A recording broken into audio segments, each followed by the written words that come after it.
Na política, a gente sabe, existe um abismo entre o que se promete e o que de fato acontece. E lá em Rondônia, essa distância foi gigante. Transformou o que era para ser um tsunami político em quase nada, uma marolinha. Vamos dar uma olhada nos bastidores para entender como uma demonstração de força acabou virando, na verdade, uma demonstração de fragilidade. Olha, o palco estava todo montado. O evento de lançamento da pré-candidatura do Marcos Rogério pelo PL, com a presença do Flávio Bolsonaro, a ideia era ser algo avassalador, sabe? Um recado claro de domínio político para o estado inteiro. A expectativa, sinceramente, estava lá em cima. Só que a onda gigante que foi prometida simplesmente não veio. Na prática, o evento foi um banho de água fria. Um anticlímax total. Mostrou um alcance muito limitado e, no fim das contas, gerou mais dúvida do que apoio. A maré, como se vê, nem sempre vira para o lado que a gente espera. Ok, então vamos aos fatos. Como é que um evento com tanto peso político falha de uma forma tão visível? Para a gente entender isso, é preciso analisar a anatomia desse fiasco, sabe? Peça por peça, para ver exatamente onde a estratégia deu errado.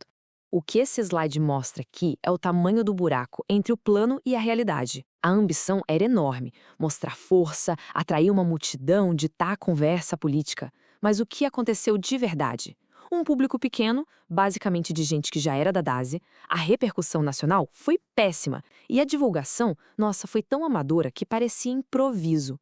Então, onde foi que o caldo entornou? Foram vários erros, um atrás do outro. Primeiro, a escolha de Ji-Paraná não conseguiu mobilizar o pessoal da capital, Porto Velho. A promoção do evento foi muito fraca, sem uma transmissão ao vivo para ampliar a mensagem. Aí veio o desastre de imagem com a dancinha do Flávio Bolsonaro, que pegou super mal.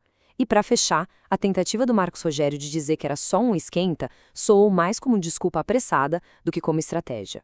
Agora, mudando um pouco o foco, vamos para outro campo de batalha político em Rondônia. Enquanto um lado está lidando com esses fiascos de organização, tem outra disputa importante acontecendo na corrida pelo Senado. E ela é marcada por um choque de estilos bem claro. De um lado, ataques pessoais, do outro, uma campanha focada em resultados. E essa frase aí é um exemplo perfeito do nível do debate. Em vez de discutir propostas, projetos, o que for, adversárias da deputada federal Silvia Cristina, que é pré-candidata ao Senado, estão apelando para ataques bem pessoais, em igrejas, questionando a fé dela e até o jeito dela se vestir. É esse o nível. E qual tem sido a resposta para isso? Basicamente, ignorar o barulho e focar ainda mais no trabalho. A estratégia da Silvia Cristina tem sido muito clara: fortalecer a campanha mostrando resultado palpável.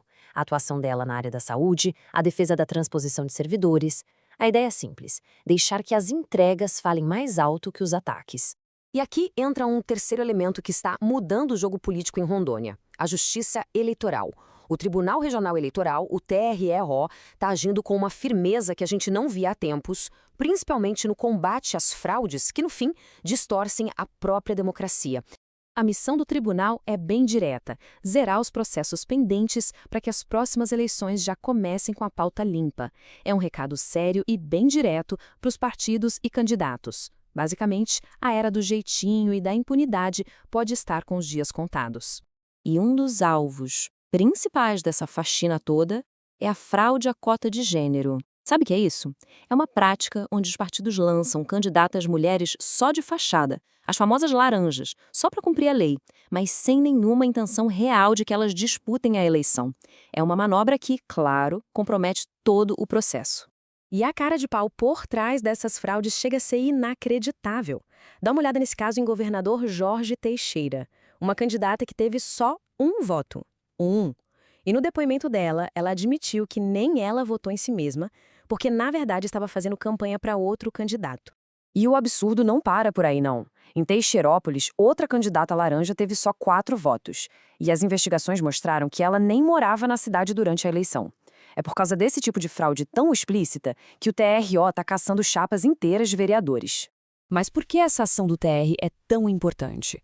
Bom, esse gráfico aqui dá uma ideia. A representação feminina na política de Rondônia é muito, muito baixa. A gente está falando de apenas 3 prefeitas em 52 municípios.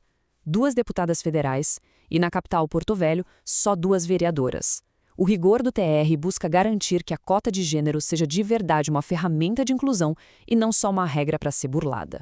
Então, quando a gente junta todas essas peças, o fiasco de um evento mal planejado, a valorização de campanhas baseadas em resultado e a mão firme da justiça eleitoral, um novo cenário começa a se desenhar.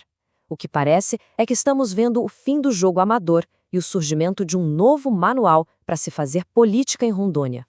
Essa tabela aqui resume bem essa transição. O manual antigo, sabe? Aquele baseado em nomes fortes, em quantidade, está dando lugar a uma nova realidade, que exige planejamento, exige qualidade. O amadorismo simplesmente não é mais tolerado. Onde antes tinha brecha, agora tem o rigor da lei. O foco mudou. Não é mais volume de candidatos, e sim a qualidade e a competitividade deles. E olha, essa tendência não é uma coisa isolada de Rondônia, não. O próprio Supremo Tribunal Federal, o STF, reforçou essa mudança. Ele validou regras que limitam o número de candidatos por partido, e isso força os partidos no Brasil inteiro a serem mais estratégicos, a priorizar candidaturas que tenham real potencial de vitória. E tudo isso leva a gente a uma reflexão final, né?